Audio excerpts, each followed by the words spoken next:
মহান সর্বশক্তিমান আল্লাহর অশেষ সহমতে আমি কর্নেল মোহাম্মদ আব্দুল হক জামাত ইসলামীর পক্ষ থেকে দাঁড়িপাল্লা মার্কায় আমার নমিনেশন পেপার জমা দিয়েছি। আমাদের সম্মানিত সহকারী কমিশনার রিটার্নিং অফিসার তিনি আমার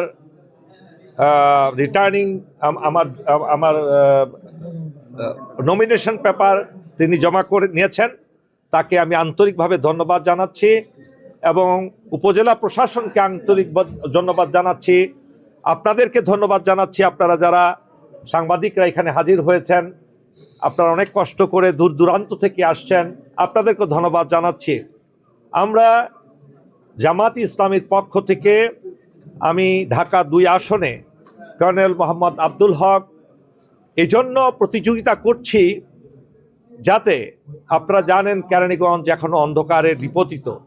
এই অন্ধকার থেকে একটি পরিবর্তনের জন্য, রাজনীতিতে একটি পরিবর্তন আনার জন্য আমি চেষ্টা করব, আমার দল চেষ্টা করবেন, যদি আপনারা আল্লাহর পক্ষ থেকে আদেশ হয় আপনারা আমাকে নির্বাচিত করেন। একথা দৃঢ়তার সাথে বলতে পারি যে বাংলাদেশের শুধু কেরানীগঞ্জ নয়, সর্বত্রই জামাত ইসলামীর অঙ্গীকার ইনসাফ, ন্যায় বিচার, দুর্নীতিমুক্ত দেশ গড়ে তোলার, এবং কেরানীগঞ্জ তার বাহিরে নয়। কেরানীগঞ্জ এবং সাভারের অংশবিশেষকে নিয়ে আমরা একটা সুন্দর সমাজ গড়ে তুলব, যে সমাজে কোনো বৈষম্য থাকবে না, মানুষে মানুষে কোনো ভেদাভেদ থাকবে না, যেখানে পরিবারতন্ত্র থাকবে না, সবার উন্মুক্ত থাকবে কথা বলার অধিকার। শুধু এখানেই শেষ নয়, আমরা শিক্ষার আলো ঘরে ঘরে ছড়িয়ে দিব। আমরা মানুষের নৈতিক চরিত্র উন্নয়নের চেষ্টা করব। কোনো দুর্নীতি থাকবে না, মাদক ব্যবসা থাকবে না, কোনো ধরনের চাঁদাবাজি থাকবে না এবং ভূমিদস্যুতা থাকবে না। ঘরে ঘরে শান্তি প্রতিষ্ঠিত হবে। ধর্ম, বর্ণ, আদর্শ নির্বিশেষে সকলের মধ্যে ভ্রাতৃত্ব কায়েম করব, এমনভাবে কায়েম করব হোক সে বিরোধী দলের, হোক সে অন্য ধর্মের, হোক সে অন্য আদর্শের, তাতে কিছু যায় আসে না।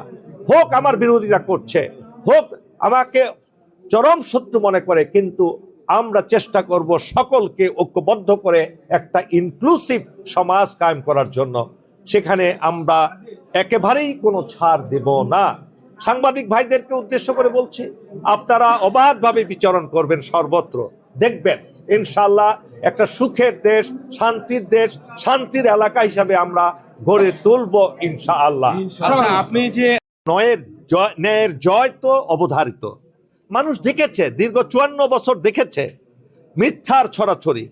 মানুষের কোনো মানবাধিকার কতটুকু ক্ষুণ্ণ হয়েছে আপনারা জানেন, কত খুন হয়েছে, জখম হয়েছে, এখনো চাঁদাবাজি চলছে, এখনো শিক্ষার আলো ঘরে ঘরে ছড়িয়ে পড়েনি। কেরানীগঞ্জ এবং আশেপাশের এলাকা সাভারের শিক্ষার আলো একেবারেই কম। এখন 50% শিক্ষিত হবে কিনা সন্দেহ আছে। সবগুলো 8 পাস করেই সবাই আর পড়ালেখা করার সুযোগ পায় না, সেই ধরনের প্রতিষ্ঠানও আমাদের নাই। তো সুতরাং এই কেরানীগঞ্জে, এই এলাকায় আমি দৃঢ়তার সাথে বলতে পারি ইনশাল্লাহ আমরা অনেক কিছু ভালো কিছু করতে পারবো। যারা অবৈধ অর্থের মালিক, আমি আশা করি তারা সেই অবৈধ অর্থের প্রদর্শন করতে পারবে না। কারণ আইন শৃঙ্খলা বাহিনী, যেখানে সেনাবাহিনী, আমাদের 3 বাহিনী, বিডিআর, তারপরে র্যাব, পুলিশ, সবাই খুব সতর্ক। বিশেষ করে আমাদের স্বরাষ্ট্র উপদেষ্টা এবং প্রধান উপদেষ্টা, তারা committed two present a very free and fair election.